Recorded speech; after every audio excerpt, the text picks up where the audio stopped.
Continue with the discussion of county decals. Randy, if you'll do roll, please. Supervisor Lewis. Present. Supervisor Day. Here. Supervisor Ayers. Here. Supervisor McDaniel. Here. Chairman Lyons. Here. While the room will be open to the public due to the size of the meeting room and social distancing requirements, no more than 10 attendees other than county staff will be allowed into the room at one time. For the Governor of the Commonwealth of Virginia, Executive Order 63. All persons over the age of 5 that do not have a precluding medical condition are asked to wear a face covering. Mr. Suter. Yes. Good evening. As you all know, decal has been a topic of conversation over the past several meetings, and in fact, multiple times over the past years. Since the last meeting, the Finance Committee met again with staff and the Commissioner and Treasurer to discuss thoughts and options. The main issues are identification of residents in the county for purposes of solid waste and recycling disposal and revenues associated with decal purchase. Traditionally, the county has budgeted $535,000 in revenues from decal sales. The current draft budget we have now, we only have $470,000 budgeted, and that's based on what we have seen in the past year. And about $15,000 of that is an annual cost for the mailing and purchase of decals by the treasurer. And of course, last year that number was higher because of additional mailings because of COVID. We could subtract $15,000 off the revenue loss since there would be no decal costs. The amount that we need to cut from the budget or find in replacement revenues is about $455,000. Just want to explain how we got to that number. The board's discussed varying options, including adjustment of the personal property tax, and Ms. Huffman has prepared an ordinance for a permanent decal, which is attached in your package. And again, rather than going back over all this ground again, I'd ask if there are any questions or if the board would like to discuss. And also, in addition to Ms. Huffman and I, as you can see, Mr. Travato and Mr. Whitesell are in attendance to answer any questions you may have.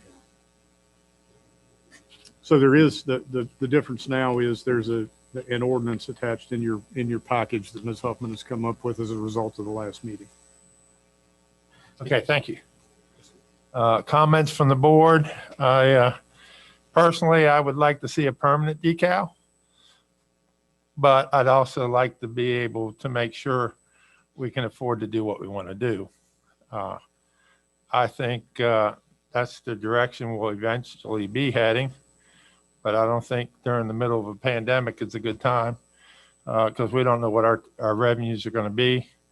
It's going to be a very challenging budget. I think the state is going to cause some increased expenditures. So it would be my opinion that we should leave it alone. And if we're going to move in the direction of a permanent budget, start with that as soon as we start working on the next fiscal budget. But I'd like to hear from everyone else. Yeah, personally, I would like to see him gone as well, as everybody's well aware, for the reasons that I've said, although those reasons don't seem to ever get reported correctly. But one further thing, Mr. Suter's numbers there, the 15,000 was the previous expense that's associated with them, right? We said it was higher this year, and we expect it to be even higher next year. So I'm not sure that we've captured all the potential savings there. I think that 455 number, you could maybe double that 15,000 or something like that to come up, or some version of that to come up with a more estimated number there of you could probably do another 7,500, I think is what it was. Yeah. Minor point, but as we know, is working through the budget, every little bit counts. Unfortunately, we are in a pandemic, but we're at a point where the citizens need some help. And if we can come up with some way, which it sounded like we were on a path to do, to achieve a majority of that revenue back, I think it might be a great way, in addition to getting rid of the process, not of coming to town, but of putting all the decals on the vehicles, that it would be a nice break for the citizens if we could just come somewhere close to that revenue. You know, they need some help too.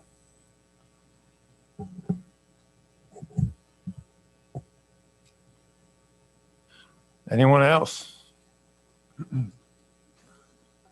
Well, I will just say that my position really hasn't changed from last time. I agree with both of you. I just come up with a different end result. Just don't think we're there yet. We figured it all out, and I haven't seen that we've figured out a way that we're going to capture that revenue without hitting our property taxes. So until that is assured, I think I would like to put this off until we can figure that out.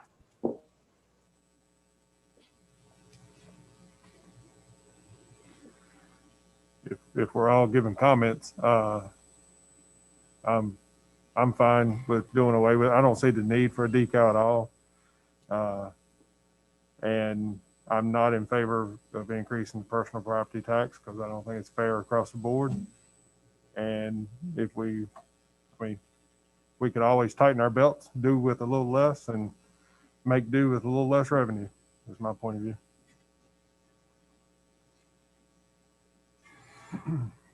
And the ordinance as proposed achieves some amount of revenue.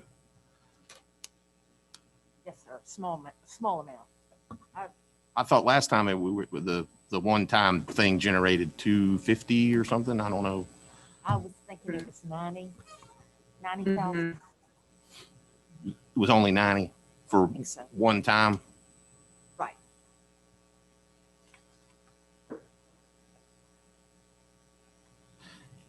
Yeah, I mean, I find it difficult to not move forward and get public input, which was also another piece of this, of which I had more. You know, I don't generally say things that aren't true. So, you know, unsolicited, while I was getting also another onerous process of a state inspection for one of 14 vehicles, which I have to drive, 45 minutes to go get in each way. The person there said, man, I wish we could get rid of these decals too. I'd even be willing to pay more.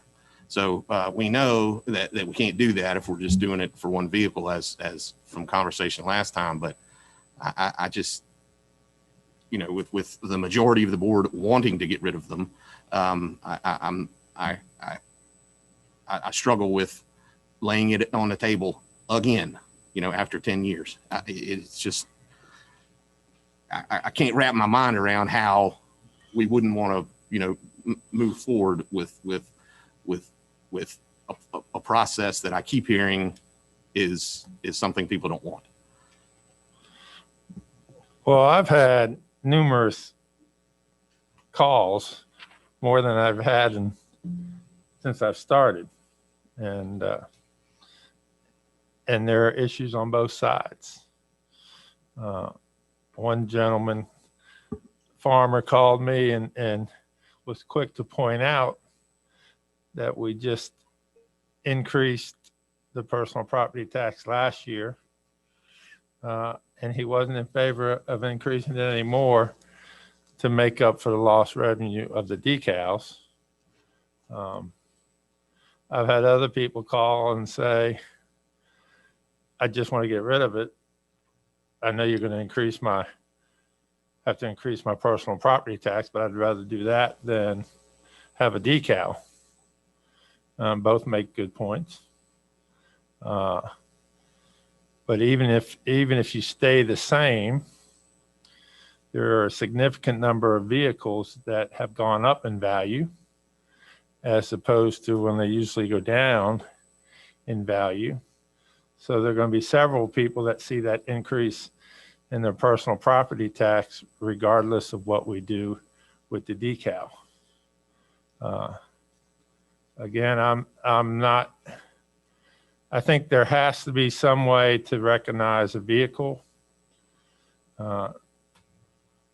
If you've ever been to our recycle centers on a weekend, At least the one in Cars Creek, those cars are nonstop, especially on Sundays.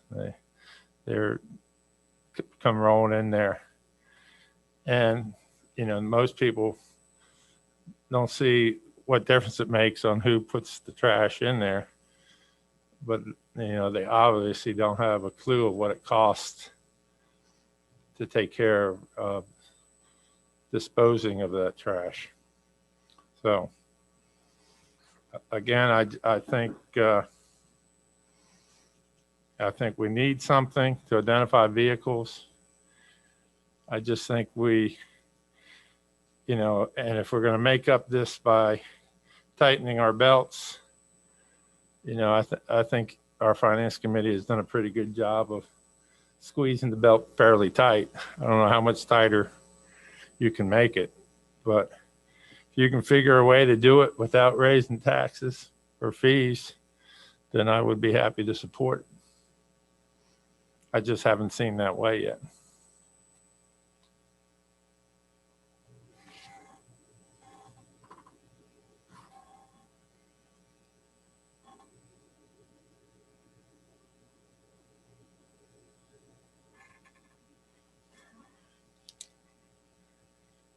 Anybody else care to comment or?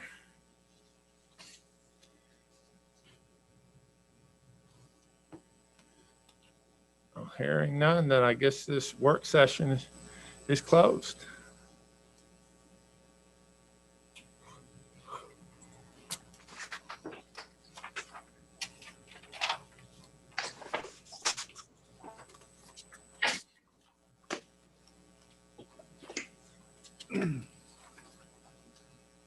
So for anyone listening remotely, the regular agenda will begin at 5:30.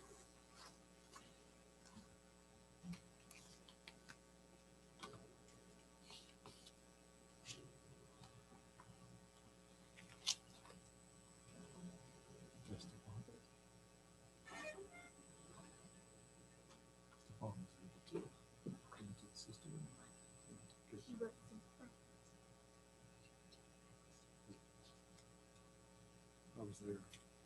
So the system should be going.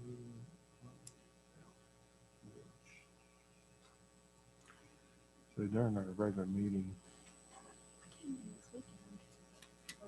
what do we, We'll have to just, are we, we're going to decide whether to have a public hearing on it. that's the only thing. Make sure I get the right thing. But how are you gonna have, what are you gonna advertise for a public hearing if we don't have a plan as to how to? Well, that's what I'm saying. Yeah. There's 3 different ordinances. I think you would have to know. To figure out which ordinance. Yeah.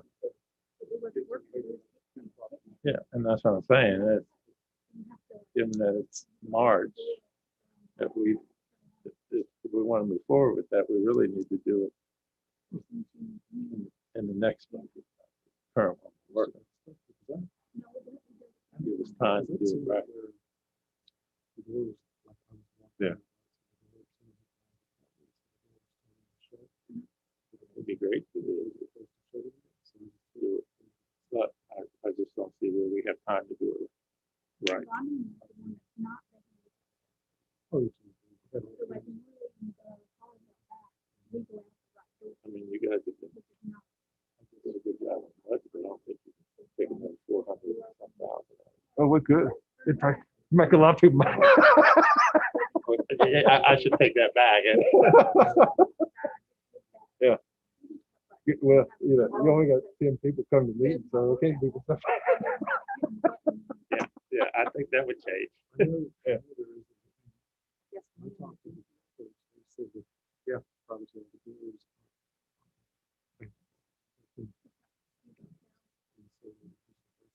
One day left, I thought just kept ringing. It's just, See, because they think we took some of their state money last year. The one guy, this one, what the percentage when we raised the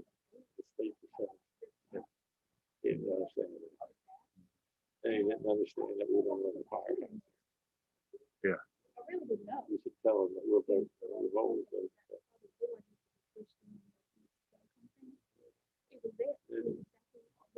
Probably people close to the city should pay more taxes because they're close to the fire hydrants and insurance rate. But then I'd say, well, you get 240 some acres, you're got land use, so you are paying less taxes. He said, okay. If you keep it, I'm all right. Then it's not really an ownership. Well, I mean, people choose to live where they. Exactly. But there really is two different rates. If you're a farmer, you get, and you do pay more on insurance, but it's because you choose where we live.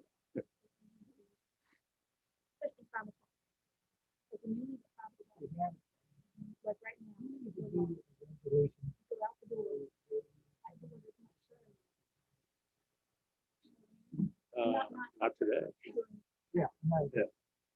I don't know. I'll check with Spencer. See if we do that. How he's helping finance.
go.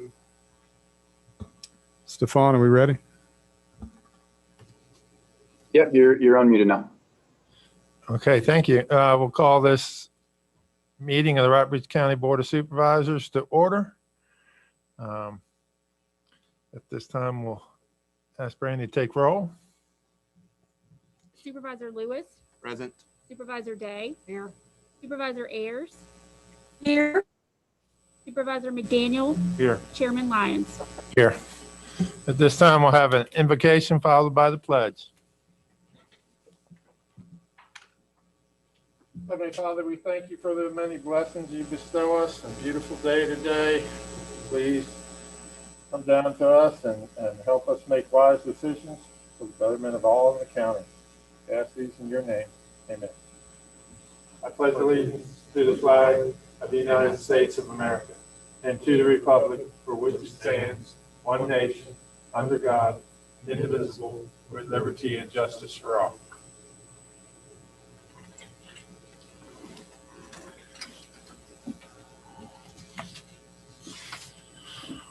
While the room will be open to the public due to the size of the meeting room and social distancing requirements, no more than 10 attendees other than county staff will be allowed into the room at one time.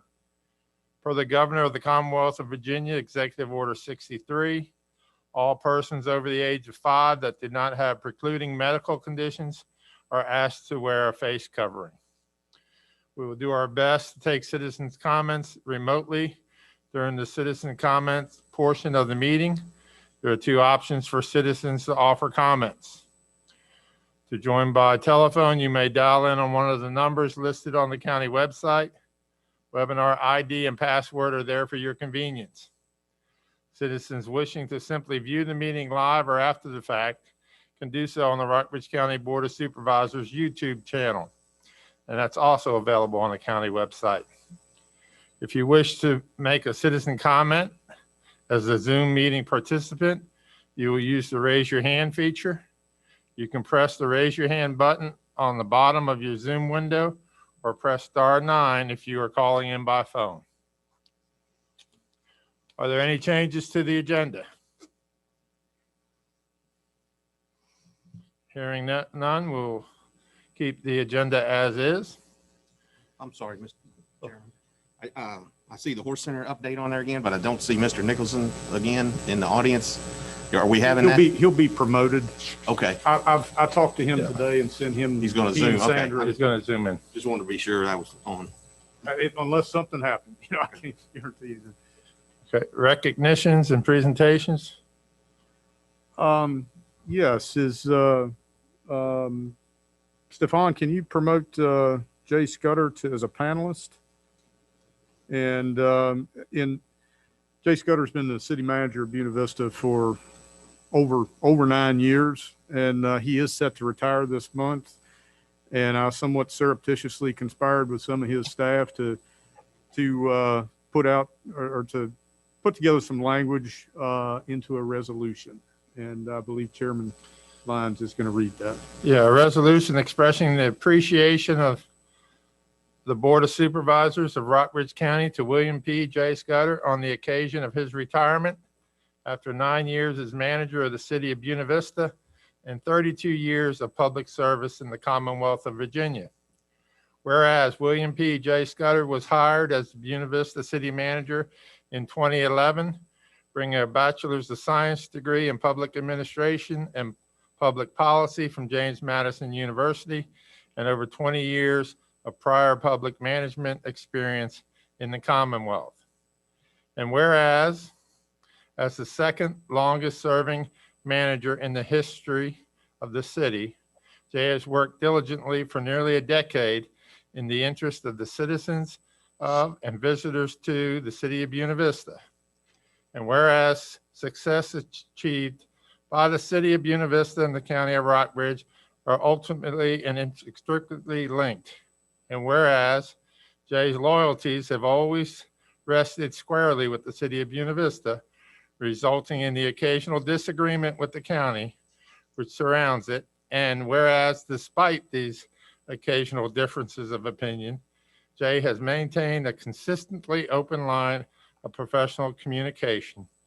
And whereas his dedication and leadership has been instrumental in the many initiatives of regional significance, including but not limited to establishing a new regional emergency communication center in Buena Vista, implementation of a new digital trunk regional emergency communication system, renovations at the Rockbridge Regional Jail, implementation of the Rockbridge Area Network Authority, extension of the Chessie Trail to downtown Buena Vista, and the Riverwalk Trail collaboratively to regionally improve fire and EMS services, significant improvements in Buena Vista's public water system and transportation network, and coordination of numerous grants intended to promote economic development. And whereas, and despite the aforementioned and occasional differences of opinion,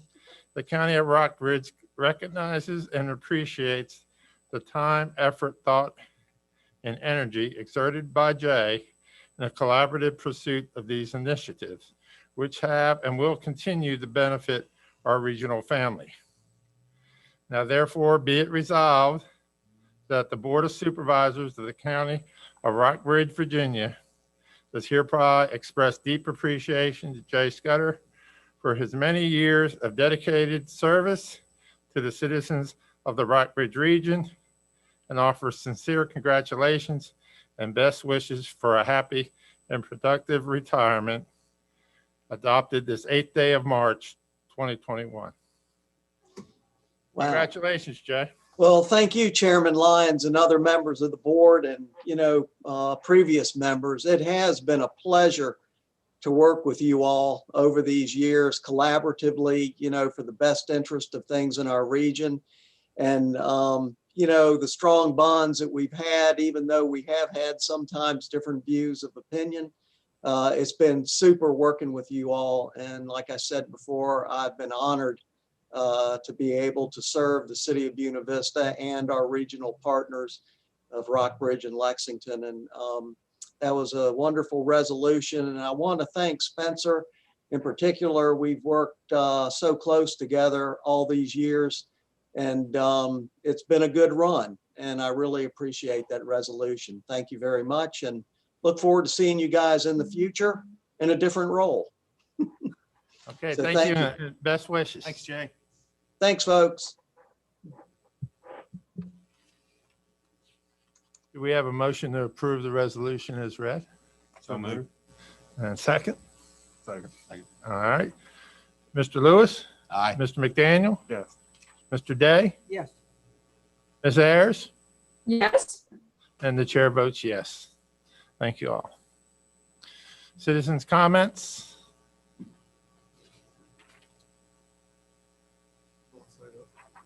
Do we have anyone online signed up to speak or waving their hand or? I'm not seeing any comments or raised hands at this moment. Okay. Have everyone had a chance to review the minutes of February 22nd, 2021?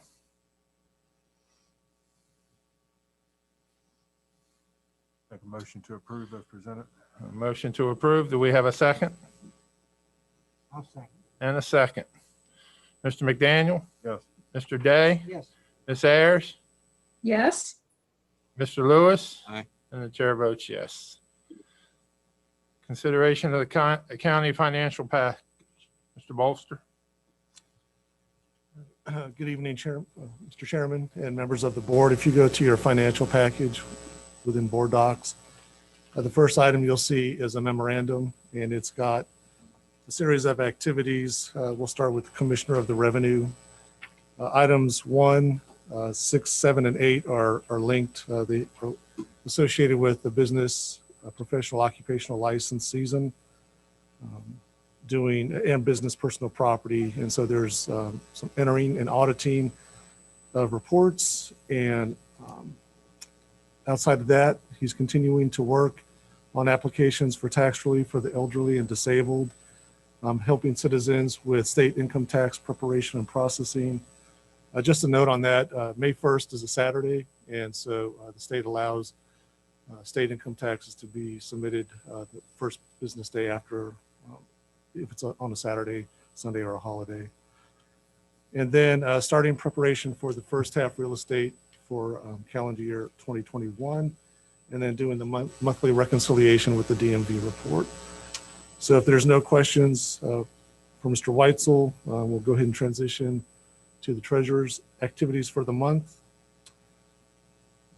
I'll just go ahead and start with item 2, processing debt set-off transactions. And so they received payments involving 7 individuals in the amount of just under $1,100. As mentioned with the Commissioner of the Revenue, state income tax payments are being seen at Mr. Travato's office. Concerning the land use program, if there were any parcels of land that were not paid by April 1st, a letter was sent to them stating that the land is subject to removal from the program. And also related to what was mentioned earlier, B-poll collections continue. And then she also wanted to communicate that the dog tags that were due January 31st, they've done a reconciliation, and they are preparing to send out a delinquent list to dog owners to get those, or not to the dog owners, but to the sheriff's office to see if they can get folks in compliance with dog tags. And the last couple, last week, there was a successful completion of sale session last week. And then lastly, there was personal property supplemental bills that were sent out. You can see that it covers tax years 2016 to 2020. And the total amount billed was $385,116, and those will be due on March 15th, so next week. If there's no questions for Mr. Travato, we'll go ahead and transition to the Fiscal Services Department. I just wanted to communicate that the general reassessment RFP was put out on the street about a month ago on the 12th of February. The proposals are due March 12th at 2 o'clock to the Fiscal Services Department. And what our plan is that afternoon on the 12th is to get the packets out to the evaluation team. There's a 5-person team that'll be reviewing those packets. And we'll just begin the process of taking a look at what has been submitted and coordinating interviews with those firms. With that, if you go ahead and take a look at the line chart that's in your packet, most of the data that you'll see is associated with the revenues is linked to the CARES Act money, where we transferred funding from the CARES Act dollars into the general fund to support public safety, pay, and benefits. As far as expenditures, we are tracking about 1.8 million higher than projected. Again, this is using a look back of 3 years data. So some of the key things that are driving that, you may recall that the board had set aside about $1.2 million to fund the Route 60 East project above and beyond what was financed. And so that was appropriated this year. And so far we've spent through February about $796,000 of that. And so that project is wrapping up. Some other items, the fire rescue, I've mentioned some of these in the past. That's about $398,000 above last year's. So some of those things that are impacting it is we have 2 floaters that were not in the budget for this year. We also have the pay-per-call. So we've got an additional payment that is reflected because we just started it in FY 2020. So that 4th quarter payment from 2020 is occurring in this fiscal year. We also had a one-time support of funding to volunteer agencies. That particular one was a little over $257,000. And then you may recall that uniformed personnel received a hazardous duty pay stipend back in December. And then just a couple other ones. The jail cost share is up about $214,000 compared to last year. And so we are anticipating that budget line not to hold. And so we've been talking about it for several months in the Finance Committee that we'll need to cover that moving forward. Recycling is up about $132,000. Some of that has to do with the increased tipping fee and the higher tonnage when you compare 2020 to 21. And with that, if there's no questions on the line chart, I'll go ahead and transition to the appropriation resolution. You can see there's two items on it. One is the Technology Trust Fund, and that's an expenditure that gets submitted by Ms. Trout to the comp board after we pay it, and then that'll come back to us as a reimbursement. And the other one is the VEDP Opportunity Fund. Back in 2018, the county was basically the trustee for $73,000 for grant money that was earmarked for Mohawk. There was a couple criteria that had to be met for that money to flow over to Mohawk. It did not get met. And so because of that, we have to reimburse or refund that money back to the state. And so it's been held in a restricted cash account ever since 2018. So with that, there's 429 invoices on your bills list. I've reviewed the bills. If there's any questions, I'll do my best to answer them. If there's not, the recommendation is to approve the appropriation resolution and pay the bills as presented. Any questions for Mr. Bolster? You've heard his recommendation. Do I have a motion to approve? So moved? I have a motion. Do we have a second? I'll second. And a second. Any further discussion? Ms. Ayers? Yes. Mr. Day? Yes. Mr. Lewis? Aye. Mr. McDaniel? Yes. And the chair votes yes. Thank you, Mr. Bolster. So thank you. Are we ready for the Horse Center update? I think we are. Stefan, if you can promote Mr. Nicholson and Ms. Thomas, I'll start off with an introduction. So in 2018, the EDA and board approved support of a $730,000 Cornerstone Bank loan, the proceeds of which were intended to provide for necessary capital maintenance improvements at the facility. The debt service was and is supported by a 1% increase in the transient occupancy or lodging tax by both the county and the city of Lexington.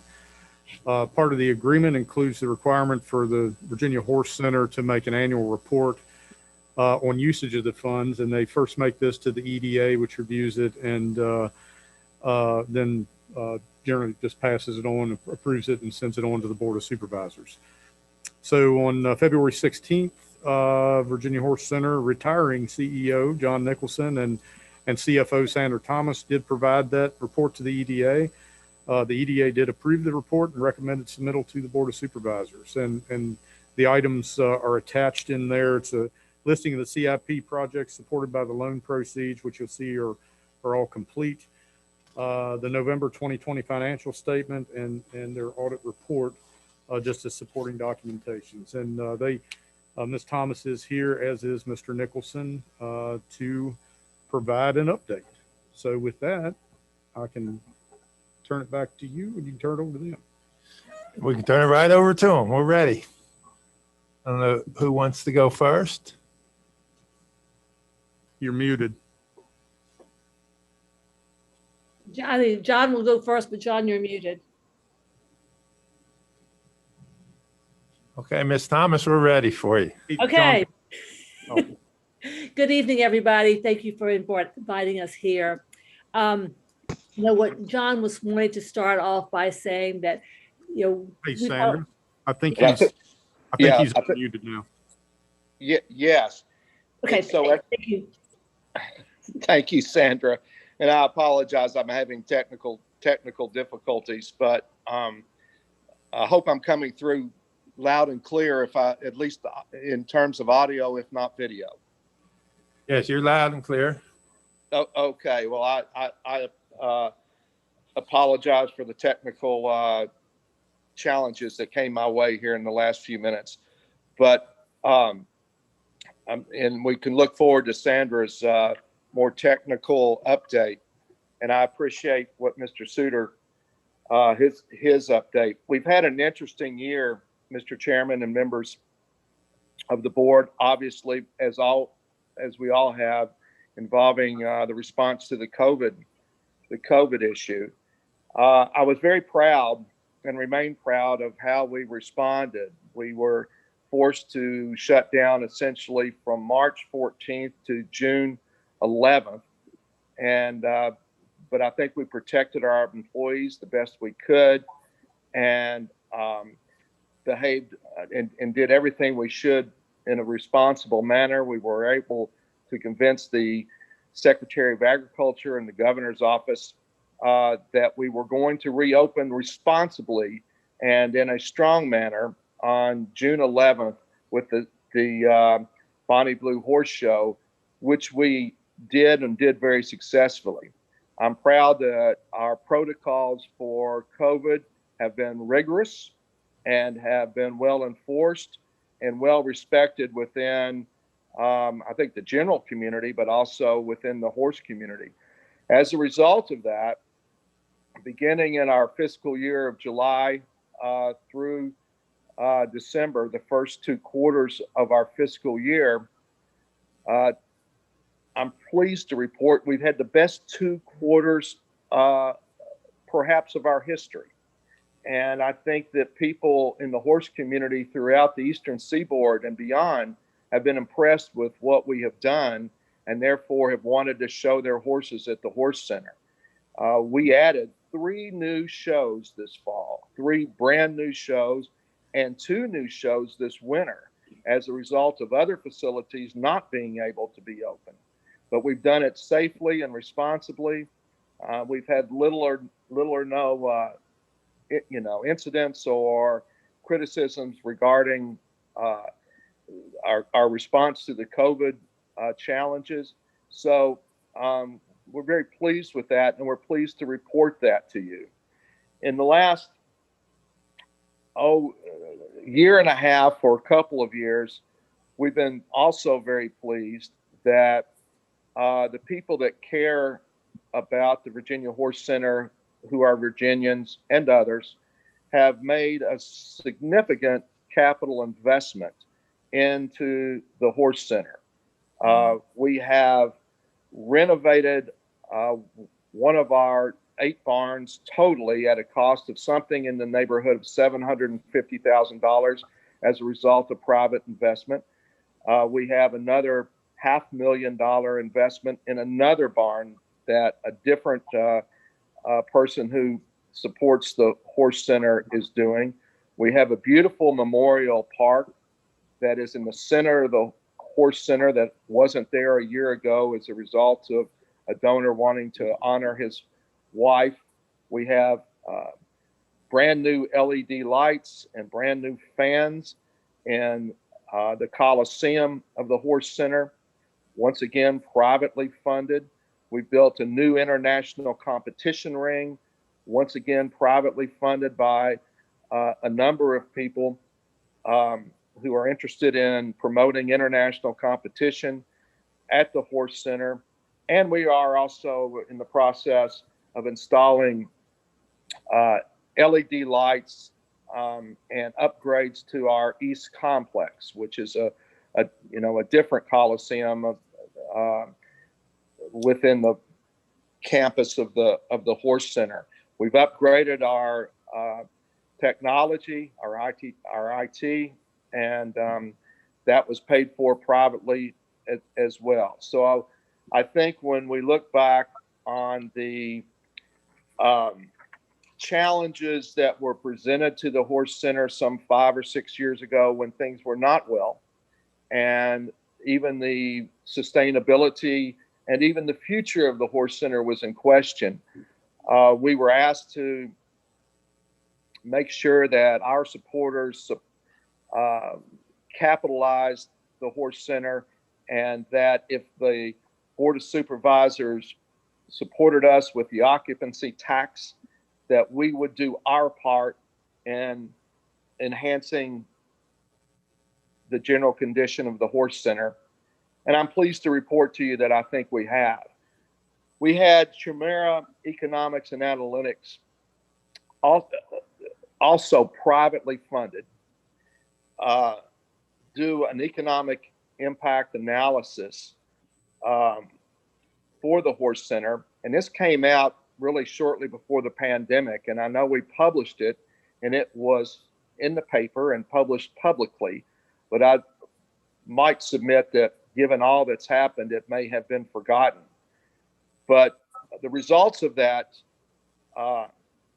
analytical study of the economic impact of the Horse Center stated that Rockbridge County benefits by the Virginia Horse Center $47.7 million annually in terms of what is added to the economy of the county every year. And that adds to the tax base of Rockbridge County some $920,000 annually. $7.4 million is added to the economy of Lexington with an increase in the tax base of $120,000. We're also pleased that the report said that the Commonwealth of Virginia benefits some $94.9 million annually, and that the Horse Center adds $2.01 million to the general fund of the Commonwealth of Virginia. That there are some 518 jobs that are provided to Rockbridge County as a result of the economic activity of the Virginia Horse Center. Some 67 jobs added to Lexington, Virginia as a result of the economic activity of the Virginia Horse Center, and some 896 jobs throughout the Commonwealth that result from the economic activity of the Virginia Horse Center. So I'm pleased to report that. I look forward to when we can all be together again and physically. I remain grateful, and I speak on behalf of the board of the Virginia Horse Center and all the people throughout really the country in terms of the horse industry who really appreciate the Virginia Horse Center. And I make a point to always remind them that if it wasn't for Rockbridge County and the city of Lexington, the localities, and their support for us, there wouldn't be a Virginia Horse Center. And we remain grateful for all that you've done. And I'm pleased to offer that report. And I'm with my colleague Sandra, and she has perhaps more detail.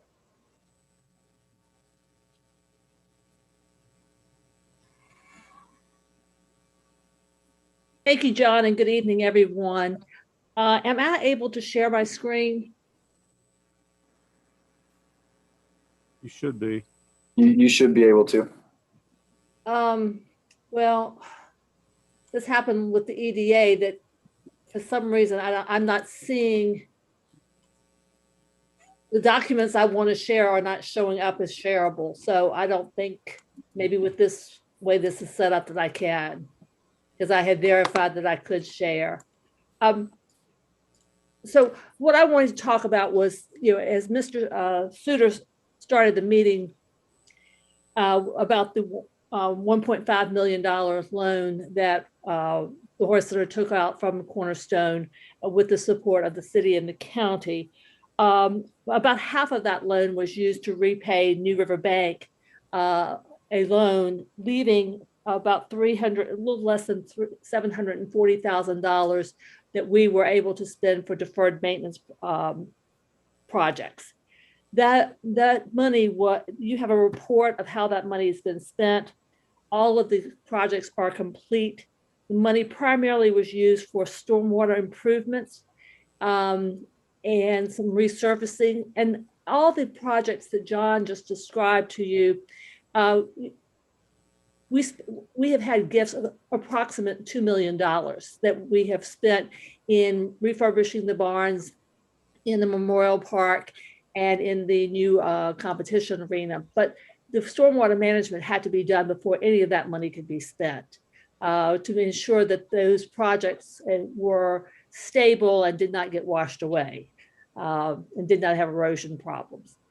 We also have been able to resurface the roads between, thank you, Spencer, to resurface the roads between barns 1 and 2 and 3 and 4, and then down along beside the office the Staple office and the new park.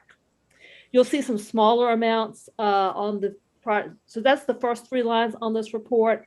You'll see smaller projects where we have painted the barns, the barn roofs. We have one thing I'd like to call your attention to is the LED lighting in the East Complex. In connection with the renovations that were done last year, we had a donor that funded the conversion in the Coliseum and also the installation of fans. We were able to use the last of the deferred maintenance funds, about $51,000, and put those together with $40,000 from a grant from a foundation, an unrestricted grant that allowed us to upgrade the lights in the East Complex. Upgrading lights to LED will reduce our operating costs, so we felt like that was a good investment. And then you'll see other smaller projects that we invested in. Are there any questions about any of the things here before I turn my attention to the financial statements for November? Any questions? No, sir. No, go right ahead. Okay.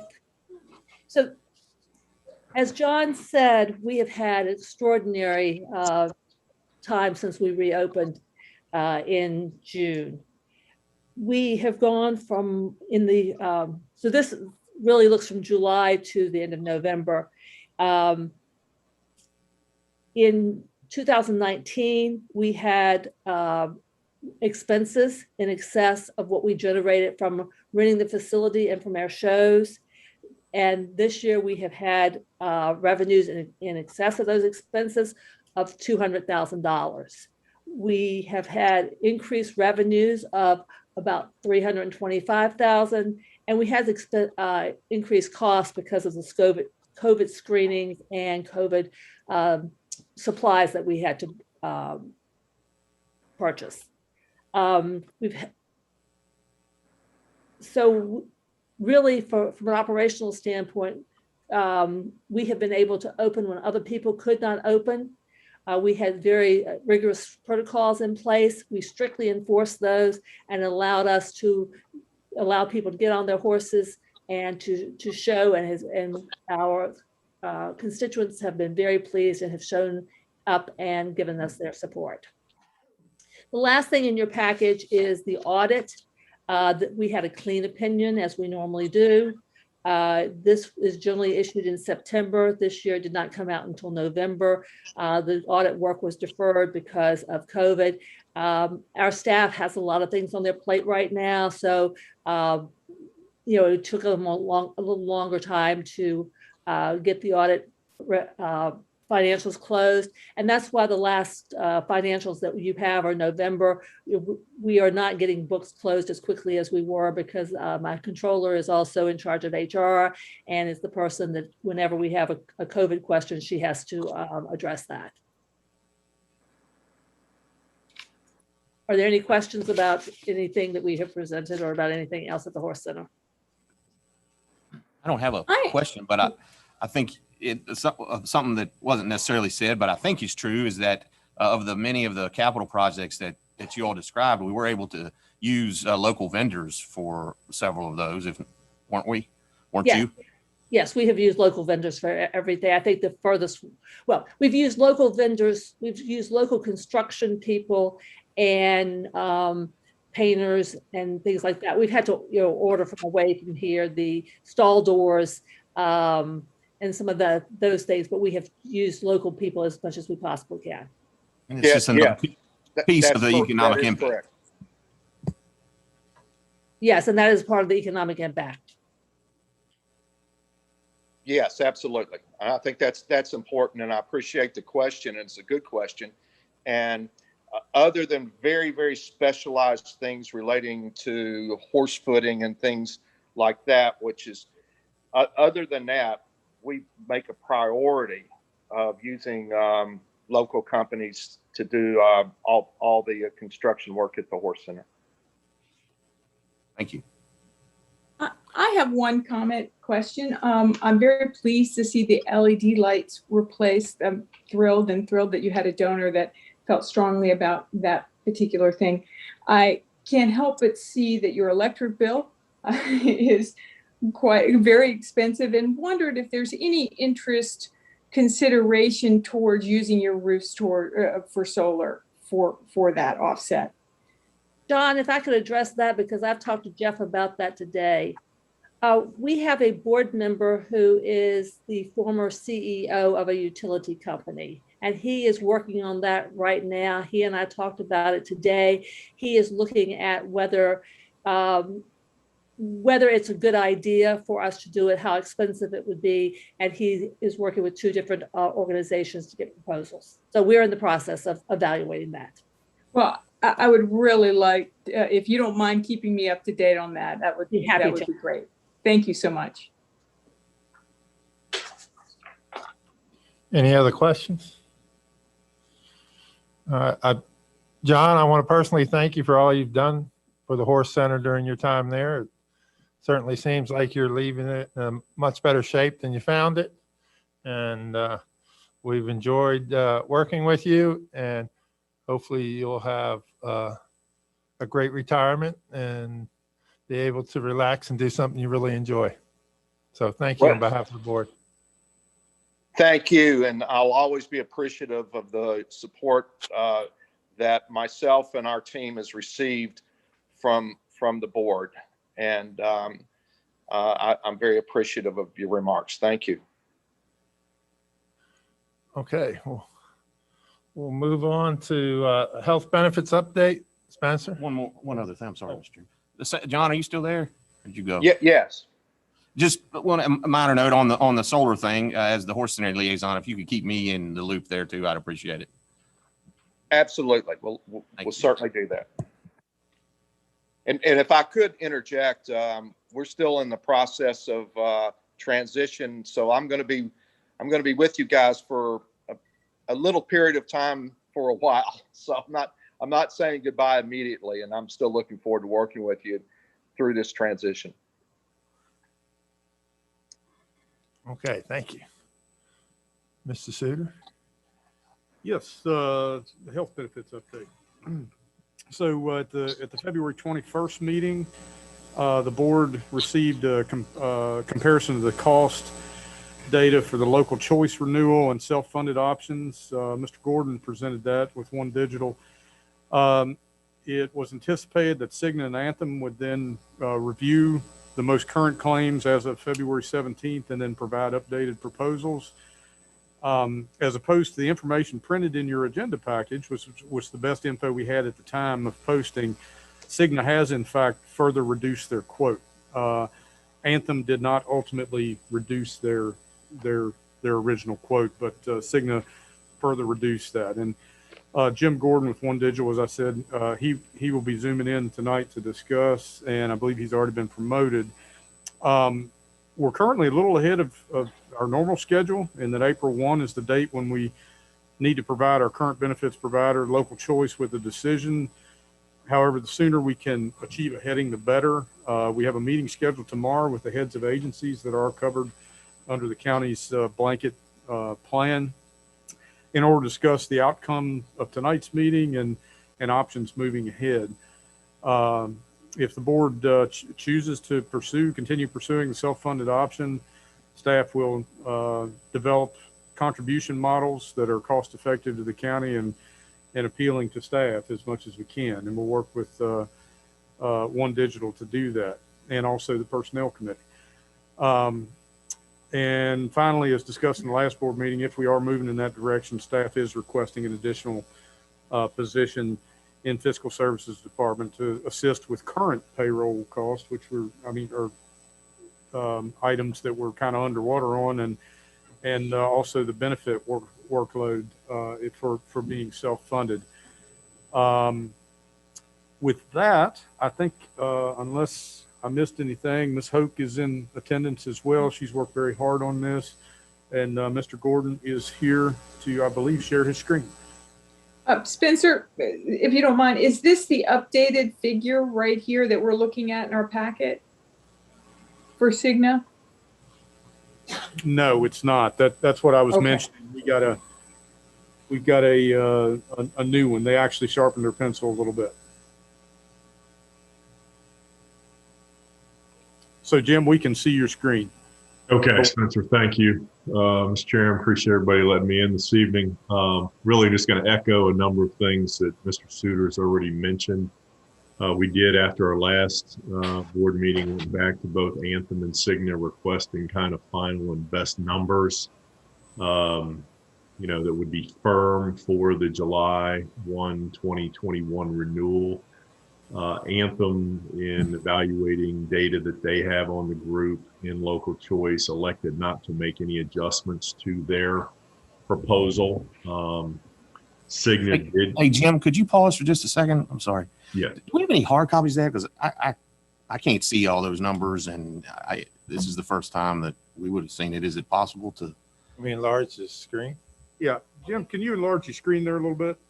That better? We're getting better, yeah. Apologize. We just got this at 1:30 and Thank you. Is that good? That's better. Yes, sir. Okay. And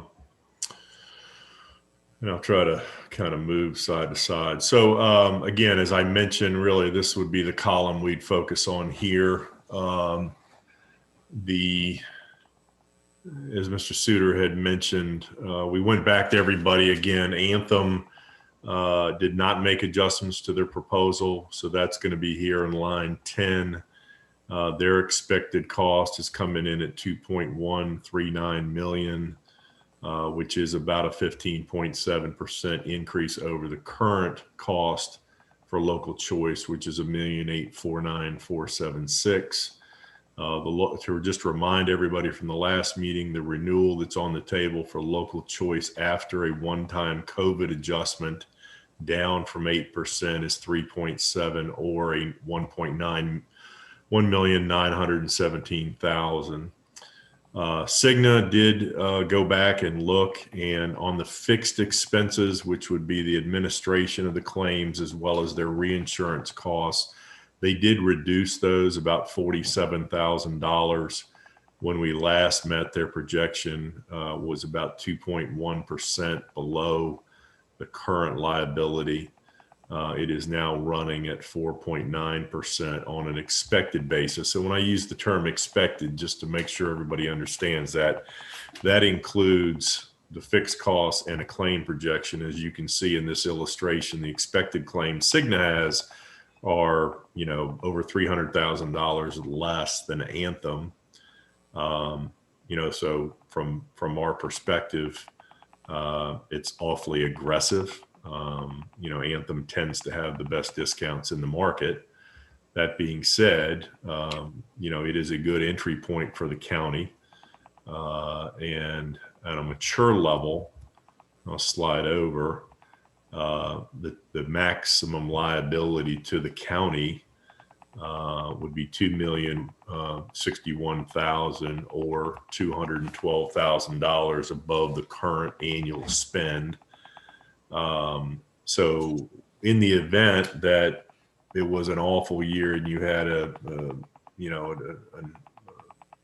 number of large claimants that really skewed things, and the group would have to run at over 125% of that expected number that we were looking at to get to a max liability. This would be the most you would pay in the given year. In my 30 years in this industry, I've only seen 2 companies hit that maximum liability. As we mentioned before, we have a proposed budget of 9%, and we propose maintaining that 9% level, which would be applied to the Cigna proposal, the expected, which would take us, to roughly a 4% over current cost. But the midpoint, close to the midpoint between the expected and the maximum liability. And the recommendation there is twofold. One is to protect the county and really build the premiums that we would bill the county to fund the bank to pay the claims, as well as bill the employees. We would set those at a level that would have a cushion built in there, because we would there's a possibility claims could run higher than expected, and we would want to keep you within a budget. So maintaining the proposed budget of 9% would allow us to build premiums to fund the claims, at really the midpoint, which we think is a safe number to do so. To Spencer's other comment, we are also in the process of doing some contribution projections to see what it would look like if we were able to minimize the impact of the employees or even potentially keep their current premiums flat, keeping in mind that all these illustrations assume the benefits with Cigna are equal to or slightly better than what they currently have today. So as I said a couple weeks ago at the last meeting, we've been evaluating this for several years. Self-funding is going to give the county the opportunity to have more control over benefit design, as well as to capture the savings that we've seen some of your neighbors get through self-funding, and use that to put in the bank and ideally build a surplus over time. I mean, there'll be up years and down years, but over time, this is shown to be a path that would create financial value for the county that, with the goal of ultimately having a surplus fund that would allow us to not only avoid, rate increases year over year, but be able to be in a position when appropriate to return some of those dollars back to the staff, potentially through reducing premiums and keeping their costs down. So, that's where we are at this point. I'll pause and take questions from anybody that may have any. Any questions?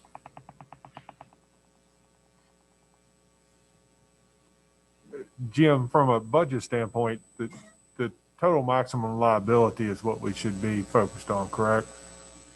I've got, Mr. McDaniel, I have customers that budget at expected and budget at the maximum liability. The ones that will budget at that level don't want any surprises. They want to know exactly, what their cost is. Our sense in doing this evaluation is, to do that, you would be 11.5% above the current cost basis. And there would be obviously an impact to the employees' premiums and some level of cost share between the county and the employees. We feel pretty comfortable that the midpoint between the expected and the max cost, that would be about 12.5% over the expected. That midpoint is a pretty safe number to budget off of. Obviously, you could run above it. You could certainly run below it. But from a budget perspective, I think that we're recommending that as that midpoint as a place to set the premiums. But if you wanted to fully budget for your total risk, the max liability would be the number, yes. And if you could budget off of the effective, and the difference being $200 or almost $300,000, whatever the difference is there. Can you set that aside in like a reserve account? Yeah, so you could certainly budget at the expected cost, which again with Cigna is $1,758,000, which is almost 5% below your current liability. When I say budget at that number, I don't want to confuse budget with where we set the premiums. We need to pick a point where we want to build the premiums that on a monthly basis would fund the account to pay the claims and pay the fixed expenses. And the employees would have, whatever portion of the cost that they're paying into that account would be based on those premiums. If you set those premiums at the expected level and had an appropriate share between the county and the employees, and the claims run above expected, then obviously that liability would be picked up solely by the county.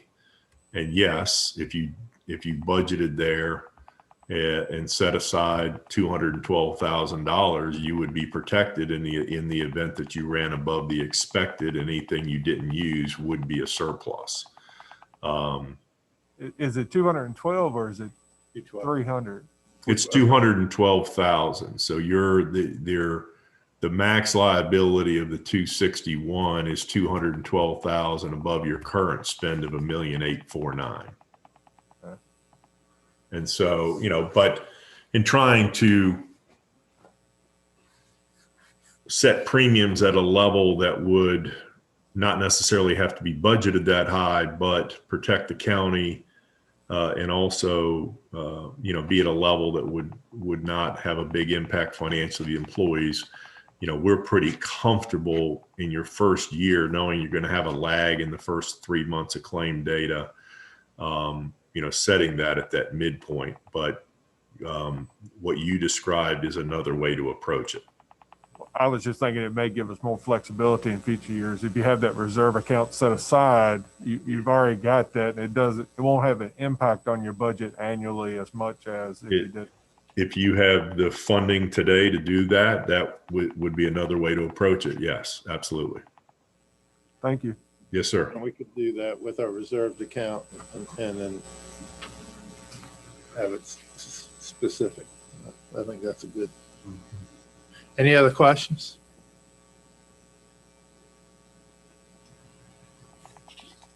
Okay, we appreciate the update.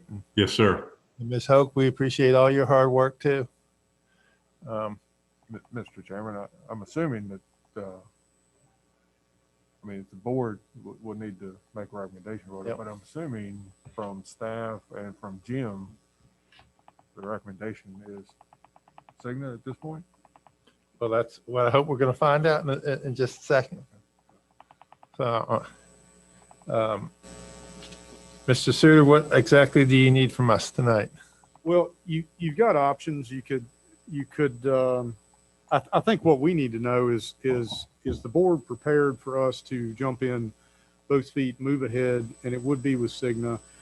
We just need to tweak then some other things, as Mr. Gordon was saying, about trying to do, and Supervisor McDaniel's suggestion, that type of thing. There are different ways we can move things around and bring back to you as far as the employee share.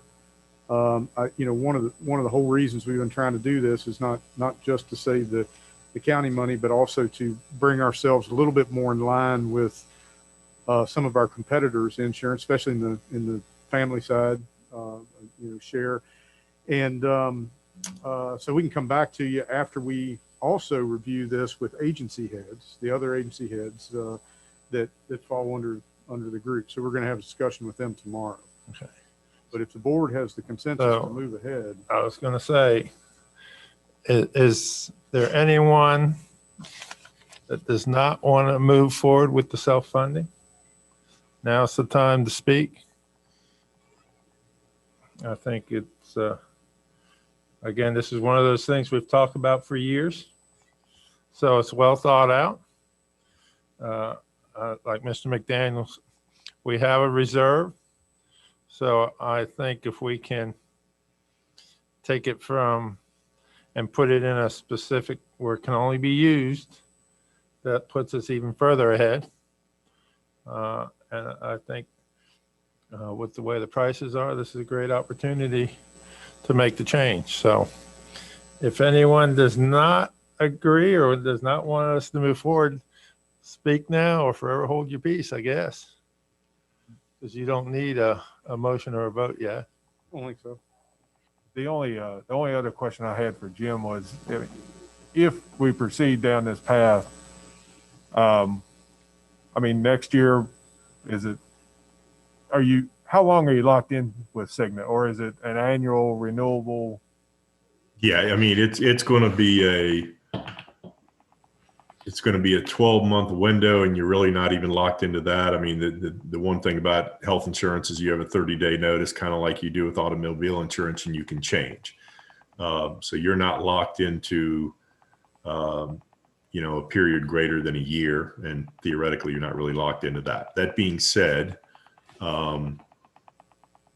when you make this transition, you'll have some savings in the initial 3 months. And if you were to transition out of it, to go back to a local choice or to go back to a fully insured model, you would have some run out expense.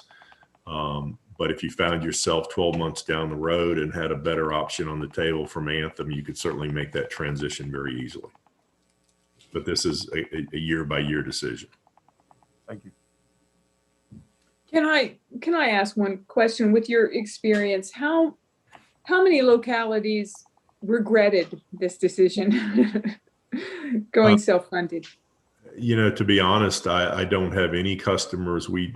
I haven't seen any customer move to self-funding who's committed to it as a long-term play, end up regretting it or moving away from it. I've only had one customer in my 20 years of consulting that moved back to fully insured. And frankly, that was just, they were made a deal that was so good, they couldn't pass it up. But for customers that make this transition and understand it and have done the due diligence as the county has done and are committed to this and understand you can win in year one, you can, theoretically lose in year one, but over time, it's a winning proposition, and we have, again, communicated with some of your neighbors who have made this transition and it has been successful.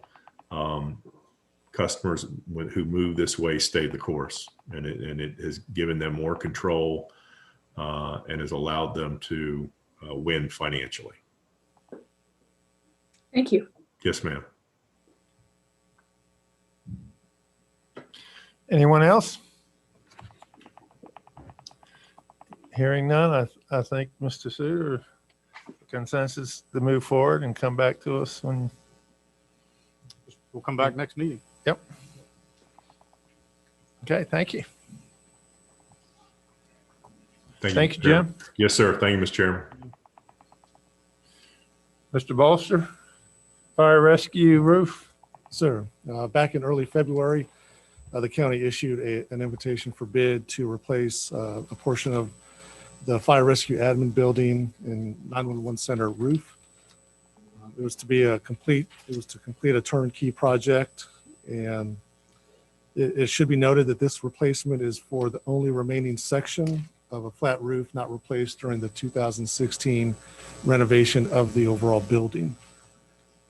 Following our policy, we advertised it in the local paper. We also posted it to the county and EVA websites. There was a mandatory pre-bid meeting. We had 8 companies that were present and took part in that meeting.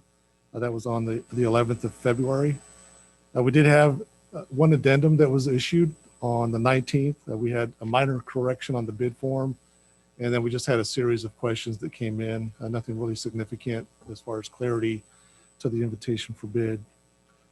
We did have 5 contractors submit bids on the due date in due time. The bids were opened and read on the 26th at 2 o'clock. In your board package, you'll see a summary of the bids that have come in. Staff over the last several business days have been reviewing the submission to make sure it's responsive to the invitation for bid, and also following up with references and the projects that they were submitted with their bids to make sure that the organization is responsible. And so it's staff's recommendation that the low, responsive, and responsible bidder be John T. Morgan Roofing and Sheet Metal Company. In your package, there's a resolution authorizing contract award. It allows the county administrator to execute the contract on behalf of the Board of Supervisors. With that, if we cannot come to agreement with this company, then we would move to the next one, which is Adelphia Contracting. With that, there are 3 items that were attached to this bid to this agenda item. It was the invitation for bid with its addendum, the award resolution, and then the construction agreement. So if the board is in agreement, we ask that you would adopt the resolution and direct staff to move forward with the project. Any questions? I just have a quick, why wasn't this section replaced when renovations were done? I can tell you that was Costed out. I think I had a note there, but the architect thought that this section had some more life left in it. I don't know if it had been replaced at some different time, but the architect said that this portion could last longer than the rest of it. And so we took the recommendation and we got a couple leaks.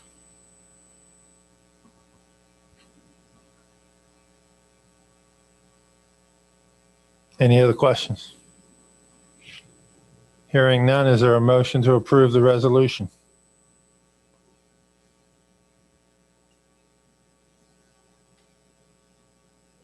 We moved.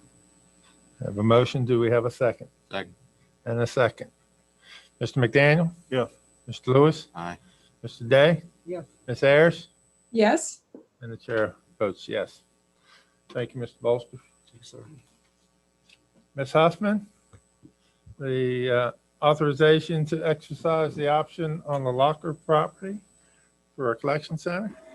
Mr. Chairman, members of the board, you have in your, on your agenda, report reciting basically the history of dealing with the property that is the subject of this option to purchase agreement with Mr. Locker. I'll pick up from what's already written and explain what else has been included and passed out here at this meeting. The matter has progressed to the point where we have two options of a resolution on your agenda for consideration. One is to consider purchase of the entire property that is the subject of the option to purchase. And that is approximately 3.61 acres and I believe a total of 39 lots. Included within that would be the Block 49 lots for which there is a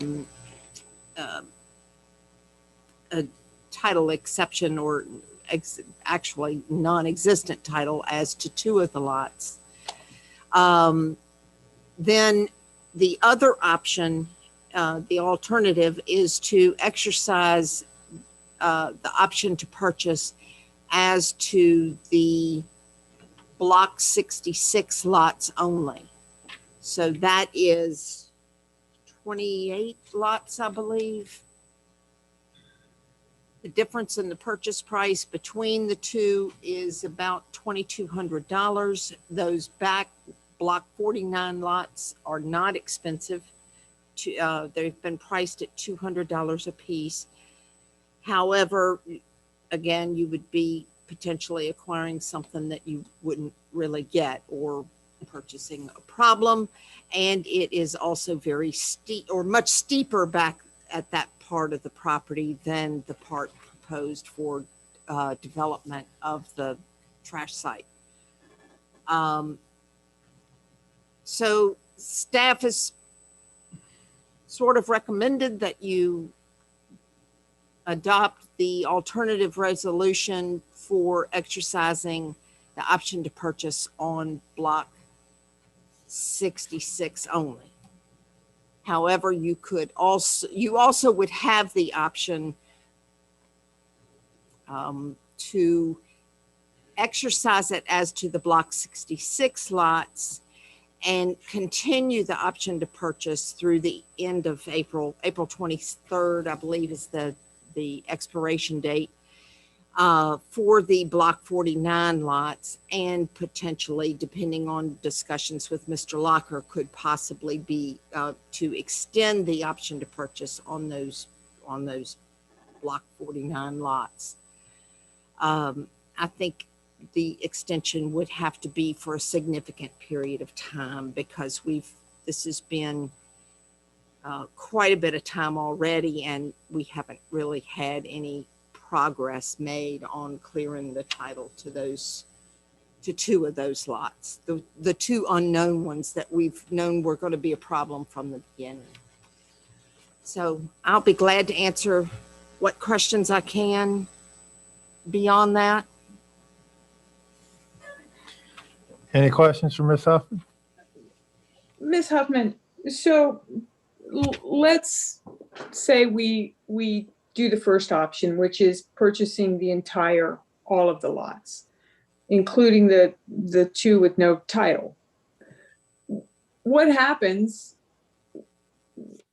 if we never planned, if we just did not do anything with the property that required, build on those lots? What would happen? Just give me the worst case scenario. Well, I suppose there's the possibility that a real owner would come forward to claim title to those two lots. And they're right in the middle of they're spaced out within the row of lots in that block. So it would kind of break up that property through there. Now, the county would have several remedies. You could condemn the lots. You could possibly establish adverse possession in the interim, as long as you retain title for I think it's 15 years. That would have to be confirmed through a court.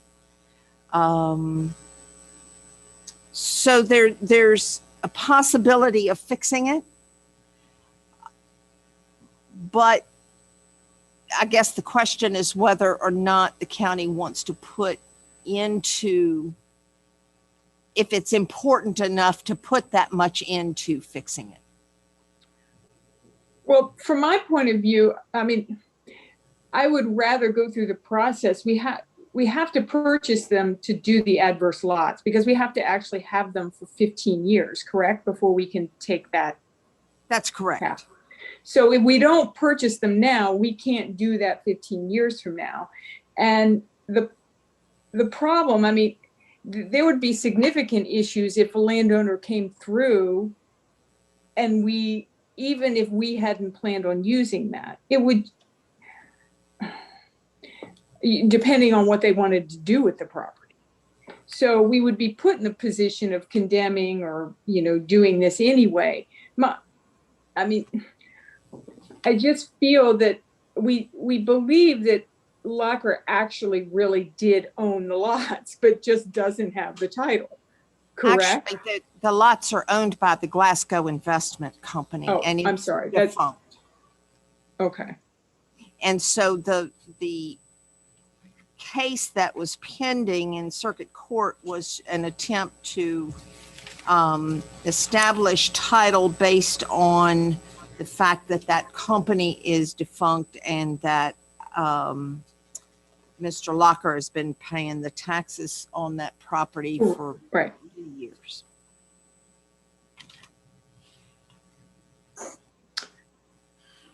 But we do not need that property for our project. You do not. Is that correct? So, yeah. So why get in a position where you have to do more investment and time when if we own the property, it's going to sit vacant anyway. And if someone who owns it wants to come along and do something behind our recycling center. Is there a minimum number of lots needed consecutively to build on or do anything there? I mean, just as a one-off lot, and then if it's an unknown lot, we own a lot, and there's an unknown lot, can anything even be done on those two unknown lots? Probably not. Yeah. Not in terms of like building a house or anything. Structure. Or anything, yeah. Who maintains the lots? Who would maintain them if we're not purchasing them? I mean, they're just sitting there. They're going to continue looking like they do now, unless Mr. Locker is able to do something that would permit him to be able to sell those lots to someone else. It's wooded property, so it's not really being maintained. Is that answering the question? Yeah, but I just wonder how much do we depend on that, it not being the trees cut down or someone, I just would like to see the 15 years, the clock start ticking. And in 15 years, you could imagine that we would need that property. And so from my point of view, I'd rather the county own it than have it be in limbo. And yes, it's still a bit in limbo, but I don't know. That's my preference. And if we don't get them all, we are losing the opportunity cost probably in the future, maybe of obtaining those other ones. Yeah, so to me, it really comes down to two things. One, the front lots would probably do, well, not probably, the design fits on the front lots. However, on the flip side, you've got the back set of lots, 49, that you have opportunity to buy them now if you wanted to buy them, but there's two in that block that have some issues. And you're taking a little risk going into that. But to Supervisor McDaniel's point, what could somebody do on those lots? If an owner stepped forward, they could block doing something. I would think that's about all you could do with a single lot. The other thing to consider too is the street, the paper street that goes through there. Typically the board would have to, the board's already going to have to abandon an alley in here. And if the board abandons a street or part of the street, typically the land goes 50% to somebody on one side and 50% to somebody on the other, the owners on either side. So what I'm getting at is if you do get the back lots, you get the whole street, not just half the street. That's another. And the other thing point, is, it's a plus. I think. Yeah. Well, and I think even if we don't do anything on the back lots, it provides a buffer behind our collection site. And my thinking would be, the price is not an $2,000. issue, but what happens 10 years from now if you went back and you want them and you have a development in front of it, what's the price going to be at that point? And I guess the risk to me is not, even if we don't do anything with them, just let them sit. It would be worthwhile for the county for future. Contiguous property to ours. So is that a motion? I'll make the motion Okay. Maybe I shouldn't have been the one to make the motion, but to do the first proposal, is that in my packet, Vicky? The first resolution to authorize, which option is that? The option to purchase the entire property, including maybe you need to help me out. That is the resolution to adopt all of the property, which involves 39 lots on the north side of Faulkner Highway, for the purchase price of $37,186, I believe. Gentlemen, will you take that as my motion? Yes, ma'am. Do we have a second? I'll second. And a second. Any further discussion? May I just ask? Sure. Ms. Huffman, by us doing this, I mean, are we causing you or any other staff a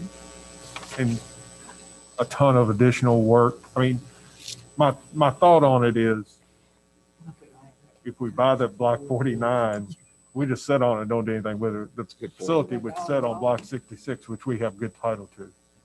That's correct. So is that going to cause you any heartache or increased workload or anything by what we're recommending here? No, sir. Okay. All right. Ready to vote? Ms. Ayers? Yes. Mr. Lewis? Aye. Mr. McDaniel? Yes. Mr. Day? Yes. And Chair votes yes. Thank you, Ms. Huffman. Thank you. And you want to talk about the readoption of the continuity of government ordinance?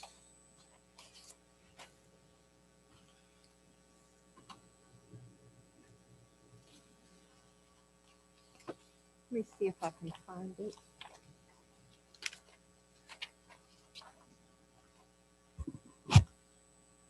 You have in your agenda the continuity of government ordinance, which you have seen a number of times now, beginning last year, just about a year ago. This was adopted on an emergency basis initially and then was extended through like October 5th by regular adoption process, which is to conduct a public hearing and then consideration of adoption. This ordinance provides the board the ability during the pandemic to make some modifications to procedures as necessary and to hold electronic meetings that include electronic participation by the public during this period of the pandemic and declaration of disaster. So the request tonight is to set public hearing for the March 22nd meeting, if it's acceptable to the board. And I'll be glad to answer any questions. Any questions? Not necessarily a question, but I think as the resolution is, Ms. Huffman has it here, or the public hearing request, it would be for 6 months. And while I don't usually like to do busy work, I think it might be better to maybe just do a 3-month extension and see where we are at that time, would be my thought. Can we come out of it at any time we want to? Yeah. Yeah, you may, although it requires a rescission, a formal rescission of the ordinance that's in effect, or by expiration, which would be, if it's 6 months, it would be October 5th, 2021. But it could be rescinded sooner. And in that case, it would be in conjunction with a rescission of the declaration of emergency.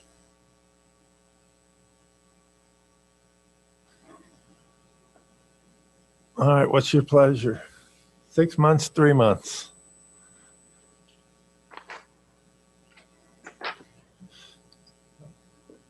I prefer 3 months, but I'm not. Right. Yeah, I understand what Mr. Here. Lewis is saying, but if we do the 6 month and 2 months from now, things are changed and we can always rescind and it wouldn't really be any additional work.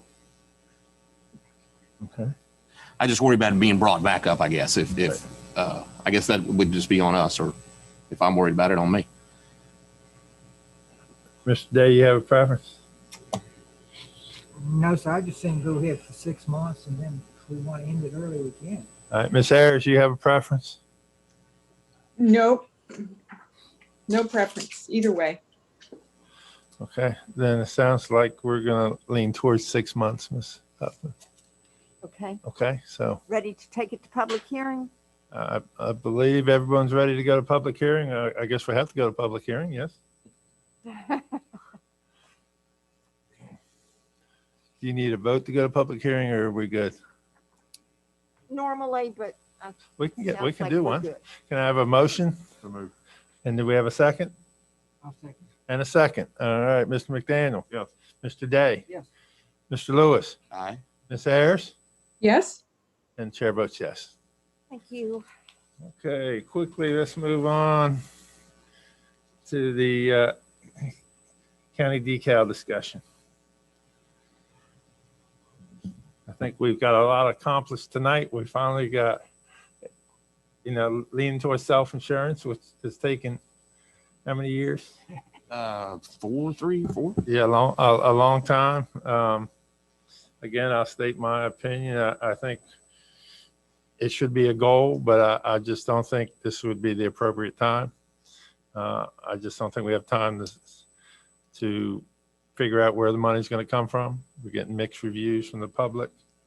I'd like to push this out and bring it back next year, early next year, before we get into the budget cycle, so that we can take our time and do the right thing. Any others? Yes. I think we should certainly have the public hearing, which is what the real vote here would be tonight, so that we could have input. I don't think, and we are in a budget cycle, so we are examining the budget. And to Mr. McDaniel's point, if there's savings to be had or something comes to light in the next couple of weeks before that public hearing, that might put a new view on things. So I don't know that it wouldn't be good to go ahead and have the public hearing. Anyone else? Well, I object to having a public hearing unless we have a clear path forward of what we're trying to do. And we don't have a clear path forward. We don't. So I personally don't think we're ready for that. So just my opinion.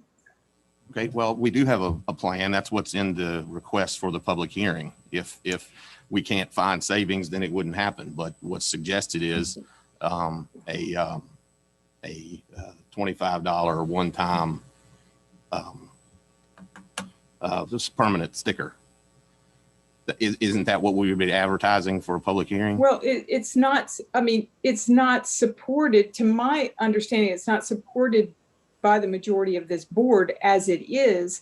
And wouldn't advertising a public hearing be giving false, some kind of notion that this was moving forward when really it's not? That's my problem, Jay. I don't want people to come out and have to, when we don't have any expectation of doing this yet. So maybe I'm wrong there. I just don't think we're ready for a public hearing. I don't think we've answered the questions that we need to answer, and that surely the constituents expect from us. Yes, well, going through a budget cycle and examining the budget, to me, is a process. And we have a suggestion. If the citizens don't like it and the savings can't be found, then it doesn't happen. So I'm not sure that we're that far apart, but as you said, that's your opinion. So that's my opinion. All right. Ms. McDaniel, Mr. Day, anything? I agree with Ms. Ayers. All right, Mr. McDaniel. I would like to hear what the public has to say. My only concern is,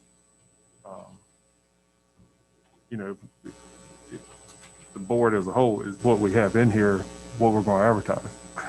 Because correct me if I'm wrong, I mean, we have a public hearing and then we start changing stuff, then we have to have another public hearing on the changes, correct? For the most part, it depends on what you change. And sometimes it's kind of hard to tell, but if you land somewhere in between what you've advertised and what exists, then you're probably covered. But if you go beyond that, beyond what you've advertised, then you'd have to re-advertise and consider and have a public hearing on the new ordinance. And does it, I mean, then we're under a time constraint as well, correct? That's correct. As I understand it, Ms. Travato has to order stickers by March 22nd or pretty soon thereafter. And that is considered the last available date for a public hearing.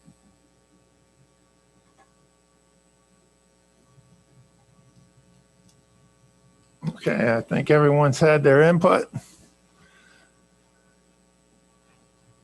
We're looking to give some direction. Yeah. I mean, as I said, I think it's fair to get the public input on what we have. And I think it's good for us to be continuing to examine our budget. And that's exactly the part of the year that we're in. So I just don't see it as illogical to go that route. So I'd make a motion that we schedule a public hearing based on the ordinance that Ms. Huffman, or the resolution that Ms. Huffman has presented. All right, we have a motion. Is there a second? Mr. Chairman, I will second Mr. Lewis's motion. I just would like to make a statement that because of the time constraint, we may get public input, but changes may not take effect this year. It may be, as I think others have pointed out, that this summer may be a good time to work on this, to give us ample time to get it correct and not rush into a decision. But I agree with Mr. Lewis. I think having citizen input, regardless of whether it happens this year or next, can only help us to understand the needs and wants of our citizens. So I will second Mr. Lewis's motion. Okay, we have a motion and a second. Any further discussion? Mr. Lewis, Aye. Mr. McDaniel, Yes. Mr. Day, No. Ms. Ayers, No, and the chair votes no. Thank you.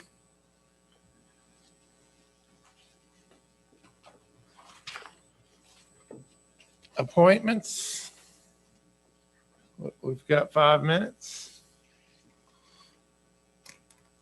The first one, MSA. Mr. Higgins has resigned, leaving an unexpired term that lasts till 6/30/24. We have 2 applicants.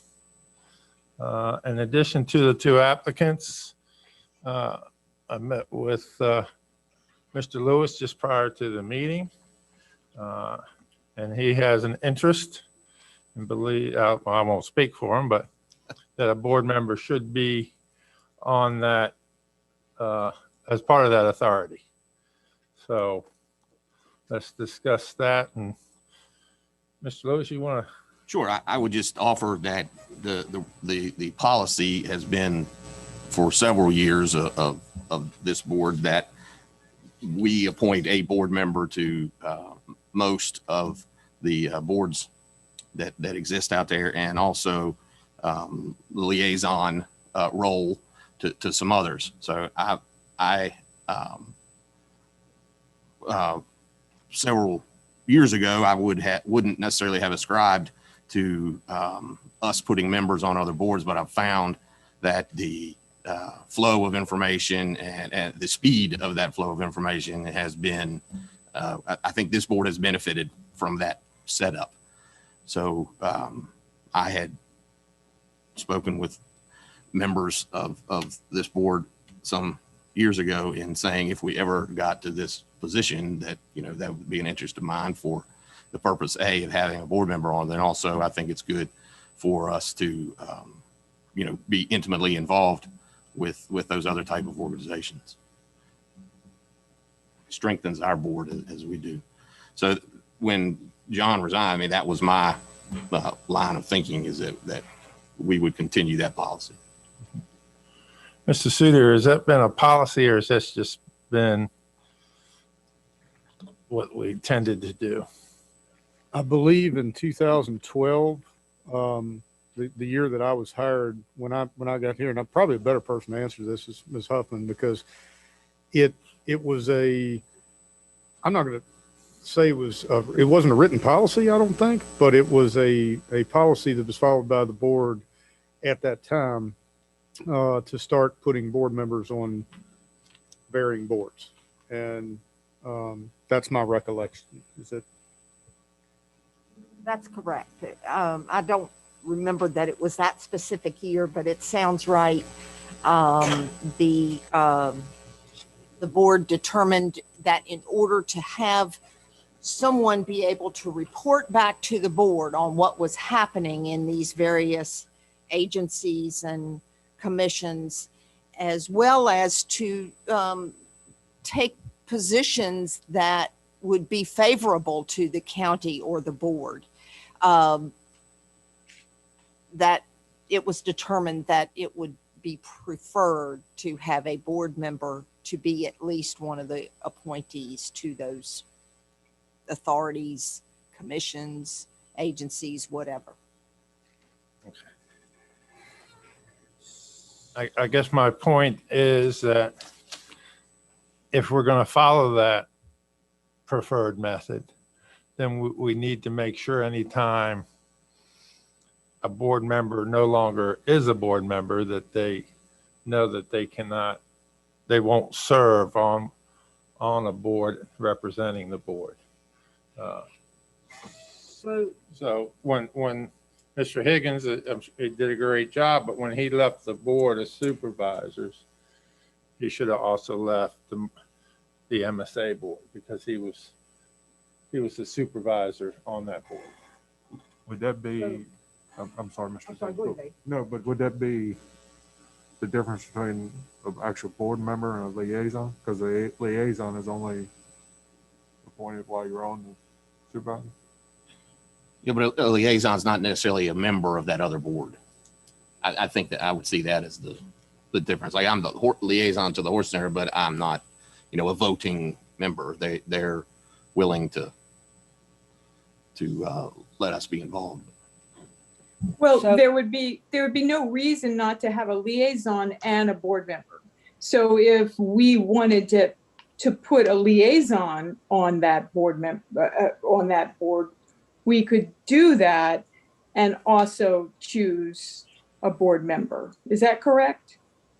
Am I Ms. Huffman? Yes, that's correct. right? So So we violated our policy when we reappointed Mr. Higgins and Mr. Henney to these two positions.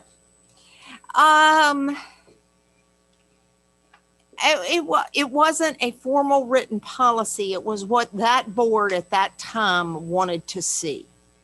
And I believe when those two former board members expressed interest in continuing to serve after they went off the board, this board or whoever was on the board at that time was amenable to that, to having that continue for them to serve. But we did. Yeah. Well, Mr. Lewis, would you be willing to be a liaison or? I don't see just the logic in that because it doesn't give us voting power, which is important for the logistics and budgetary reasons. So I'm just throwing it out there. yeah, that's just my feeling. But I think I too had spoken to Spencer a while ago asking if we found ourselves in a situation where we needed somebody to step in, I would be happy to do that. And while we waited and had somebody that would come forward, I feel that we have two incredibly qualified people that, and Jay, I'm not at all suggesting you're not qualified, but looking at that where they have worked in their lives and the volunteer work that they have been doing in this field, I, for one, feel very strongly that we should take advantage of that. And if that means putting a liaison, I think that might be a really good thing to have a liaison.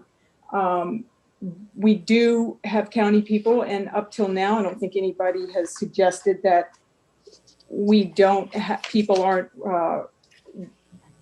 operating in our best interest. We also have a very competent person at the helm.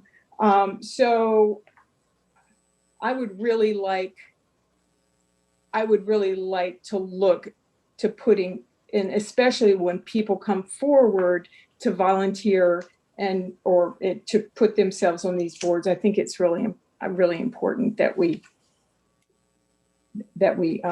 put them forward. I think the key thing that is missing is these people are very talented in running a system, granted with their degrees and knowledge and experience. But the communication back to the board, I've been here going on 4 years and I haven't heard anything from them about what's going on out there unless there was a problem with the leachate or the bacteria. So, well, if we want to put a board member, then shouldn't we discuss who on the board should do that job? yes. But I think we should suspend this meeting now because it's past the hour to start the Blue Ridge Resource Authority meeting, and we have people here for that, and then we'll reconvene after our Blue Ridge Resource Authority meeting. Mr. Chairman, another option would be to to table that appointment for a time. And All right, we can do that when we come back, and because we've got other things. I was just thinking we could That's do a it good now and we're point. done, because some of the Okay. other ones are, Yeah, that- Is that a motion to table it for now? sure. Okay, do we have a second? We're We're going tabling- to table the appointment. Second, So a second, yes. okay. Mr. Lewis, Aye. Mr. McDaniel, Ms. Huffman, Ms. I have a question. By table, do you mean to wait until somebody makes a motion to bring it back? Or do you actually mean to set it over to the next meeting? I'm thinking s- the next meeting. Yes, my intent was to set it over. I apologize. Yeah. So we have time. Ms. Ayers, Yes. Mr. Day, Yes. and the chair votes yes. So we'll be adjourned until we finish the Blue Ridge Resource Authority meeting.